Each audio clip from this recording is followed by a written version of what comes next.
Just ahead on CTV News, Maryland lawmakers weigh in on a bill limiting gender-affirming care to minors.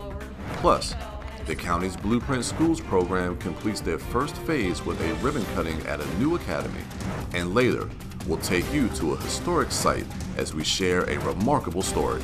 In the 50s, the patient said, "No, it's time to show our name." Those stories and more up next on CTV News.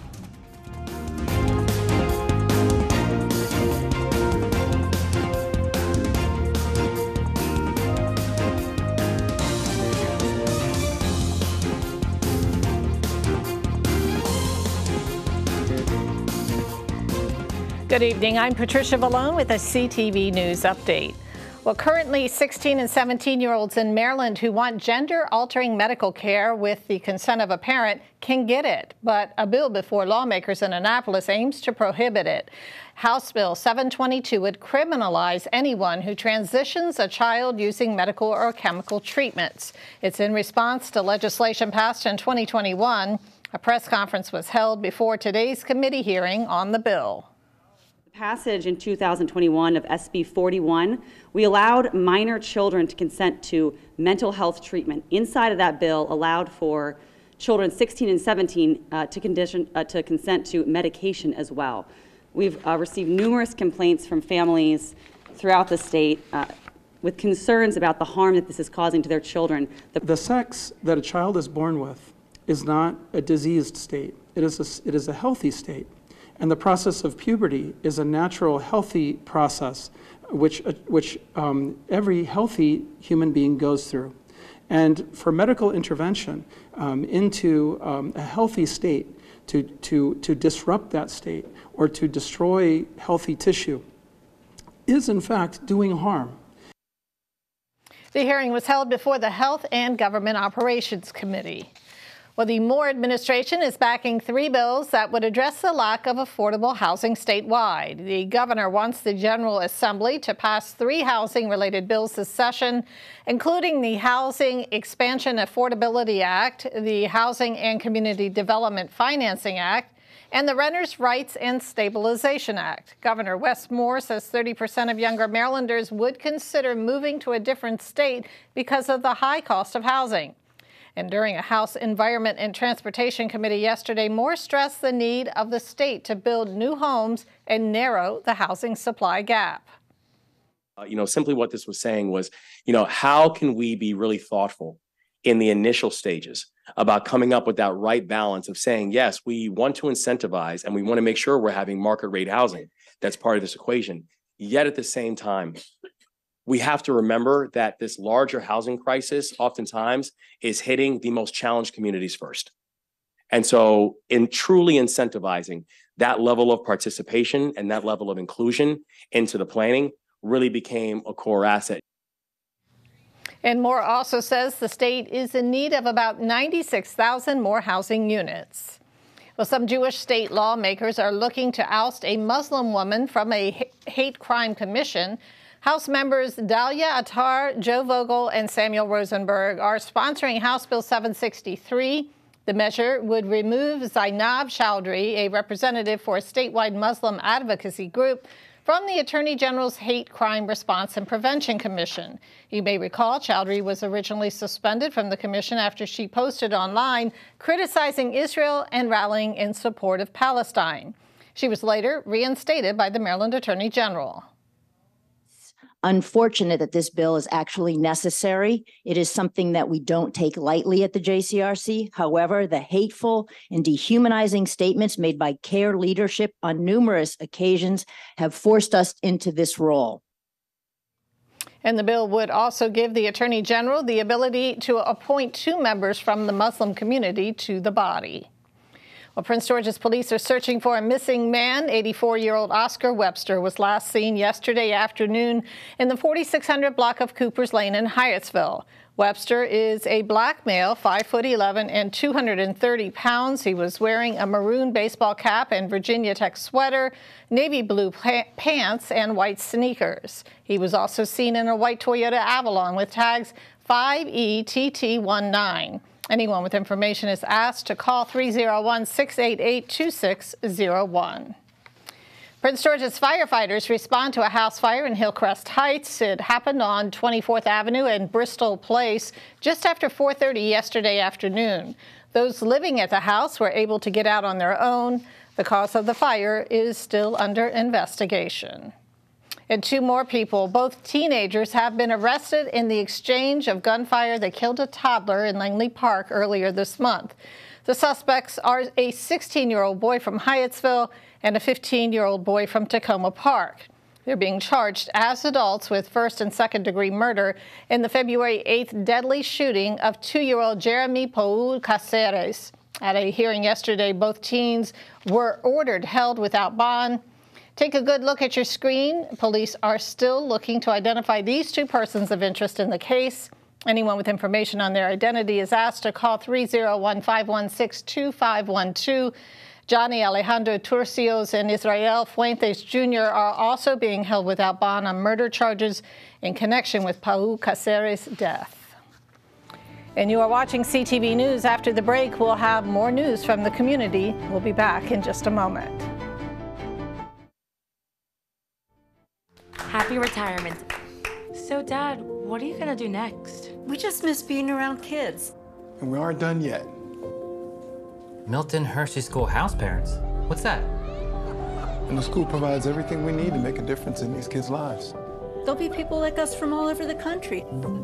And we'll save even more money because we won't have to pay for housing, utilities, and meals. Discover what's next at Milton Hershey School.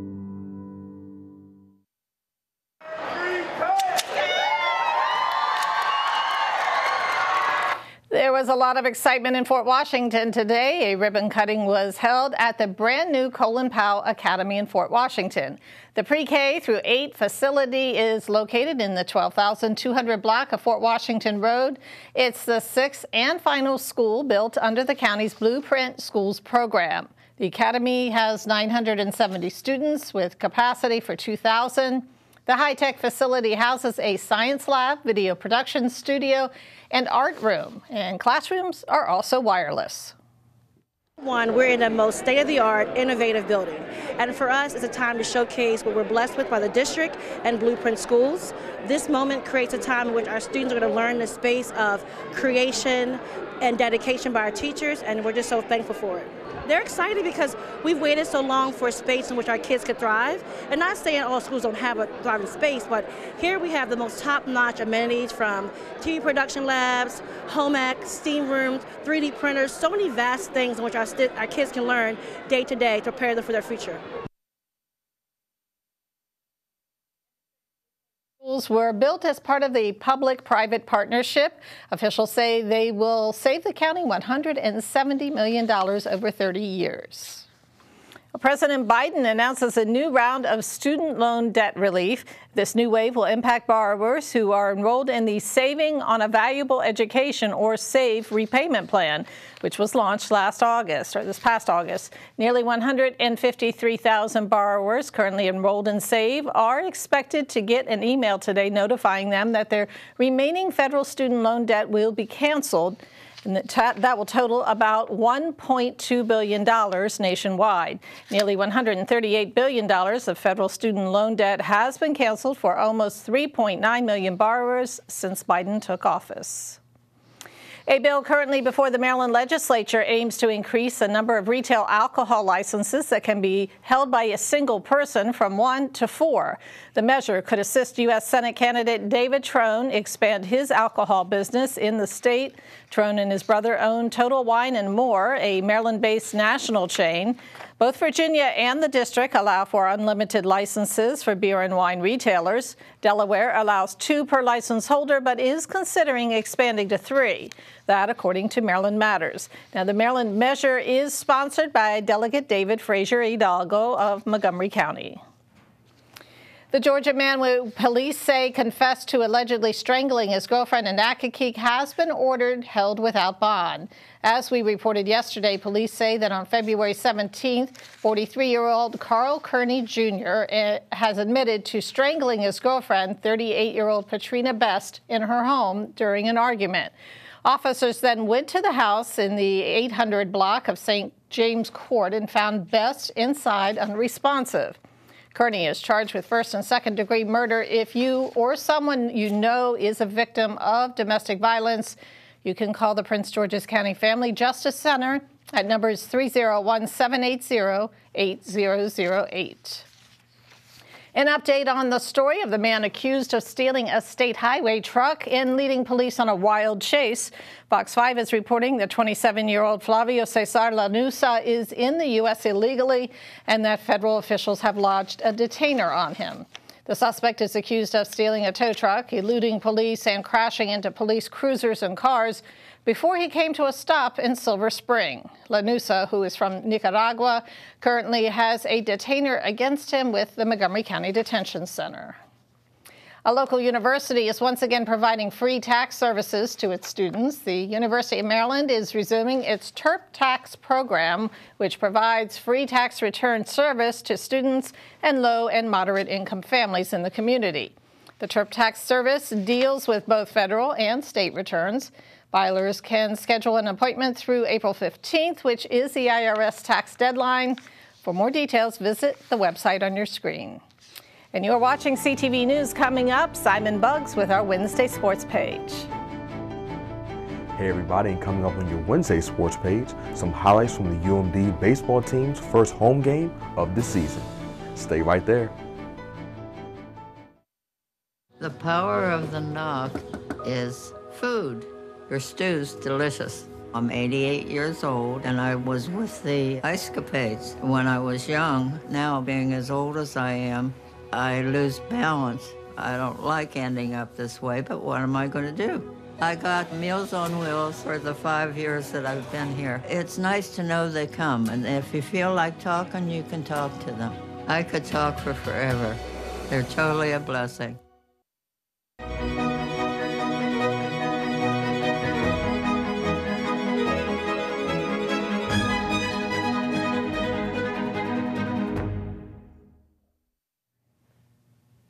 Well, hidden away at a former mental institution in Anne Arundel County is a cemetery long forgotten, but one local group aims to change that. You are told by your family that if you don't behave, you're going to Crownsville. This was a place you didn't want to go. African-American residents who lived near Crownsville always knew that the former hospital was a place to be feared. Founded in 1911 as the Hospital for the Negro Insane, the campus was used to treat and house African-American patients separately from white patients. It was a farm colony. It was self-sufficient.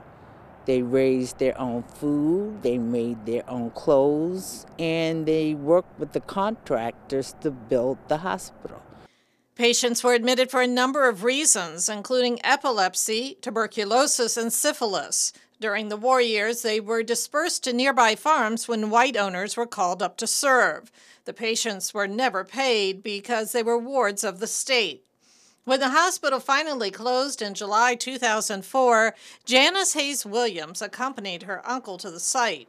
He was an expert in cemetery restoration and was asked to look at the site where many Crownsville patients were buried. And so I came with him, and I felt like I needed to know who was here.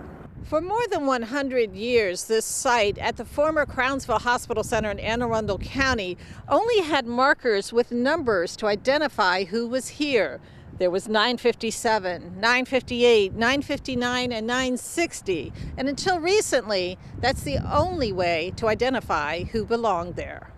It wasn't until the 1950s that patients started engraving the names of friends on the gravestones. The cemetery, which sits on 1,000 acres, is now cited as passive use for the community. Over the last 22 years, Hayes Williams founded an organization and has worked tirelessly to identify all those buried at the cemetery. She found the names of more than 1,700 patients, connecting names with numbers marked on those gravestones. But she's been unable to locate burial sites for about 200 others and is unsure whether another cemetery exists or their graves have been desecrated. Well, the goal is to tell families that your family member is here, uncle that went north never got past Baltimore. They're right here. Every year, her organization, Friends of the Crownsville Patient Cemetery, holds a special ceremony to honor those buried on the grounds. Rose petals are scattered, angels are left on gravestones, and a special song is played. Will they ever know that I was here? Will it ever show that I was here? There was Crownsville Hospital. Terrible things happened, but what about these 1,700 people have no name?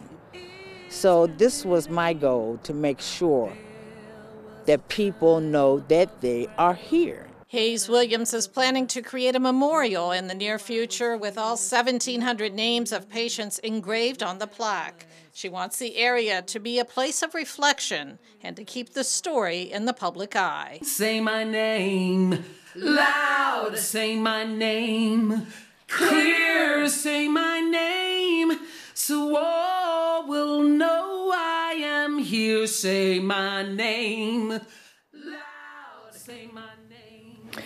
And you can help remember those buried at the Crownsville Hospital Cemetery during the 20th annual Say My Name ceremony. All 1,722 patients buried at the former state hospital will be honored.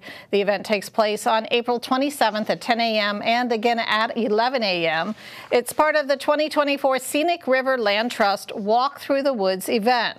For more information on the ceremony or to learn more about the organization caring for the cemetery, you can log on to the group's Facebook page under Friends of the Crownsville Patient Cemetery.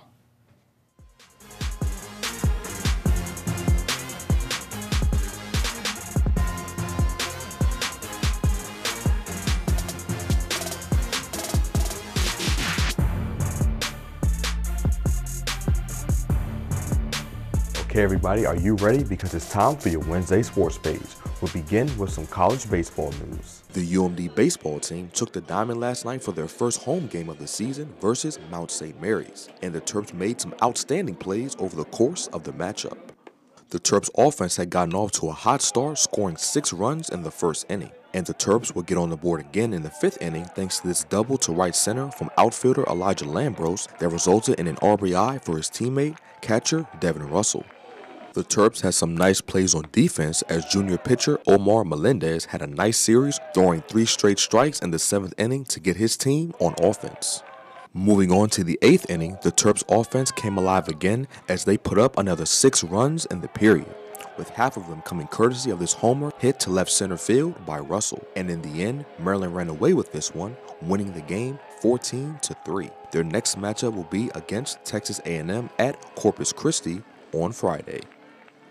Moving on to more Terp sports news, congratulations to wide receiver Ja'Shawn Jones for being the recipient of the Lewis L. Goldstein Gold Helmet Award. This award is given out every year to the most outstanding player at UMD. This past season, the Fort Myers, Florida native recorded a team-high 56 receptions and 790 yards, which was good enough to earn him third-team All-Big Ten Conference honors. Jones finishes his career in College Park, ranking 5th in the program's history in receptions with 149 and receiving touchdowns with 14, as well as 6th in receiving yards with 2,043. And wrapping up sports, the UMD men's basketball squad fell to Wisconsin last night, 74-70.